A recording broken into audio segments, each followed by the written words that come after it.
My mother loved to do needlework. She loved to do embroidery. I have some lovely tablecloths that she embroidered. Our Christmas tablecloth has robins on it, which I'm really very fond of. So even though it's 31 years ago, I still feel very much my mother's presence in my life because of the bits and pieces that I've got of hers that I use all the time, which is lovely. That's very nice indeed. Your mum's like your best friend, really. They know everything about you. And I don't know whether it's daughters and mothers. I don't think it is. I think, it's just carrying a child in your womb and holding your newborn baby. It's a bond. It's so strong. And watching your child grow, knowing what confuses them, what frightens them, what pleases them. I wish I'd had longer. I wish my mum had seen our boys.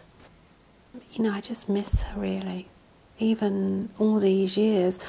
And if you think I was 20, I think, my mother died. No, 21. I think because love doesn't die, does it? Love stays and grows and evolves. So although the person isn't with you, the memories and the feelings remain. So if we can love and are loved, it makes all the difference to our lives. It shapes our life in a way that is positive and rounds us. And if we don't, it just makes it so much more difficult. The day she died, she was in hospital and my father and I were with her. She had lung cancer and it progressed really quickly. From diagnosis to death was weeks, 6 weeks. My father and I were sitting either side of my mother. A nurse walked by and she said to me that my mother's breathing had changed and so it wouldn't be very long. And my father was holding her hand and his head was down on her hand. So I told my father and they put a screen around us. And she just stopped breathing. And they left us there. And we said goodbye. And my dad said that he wanted some time alone. And they took me and put me into this isolation room. And they were so kind to me. The nurses were incredibly kind and they made me a cup of tea and I phoned my brother.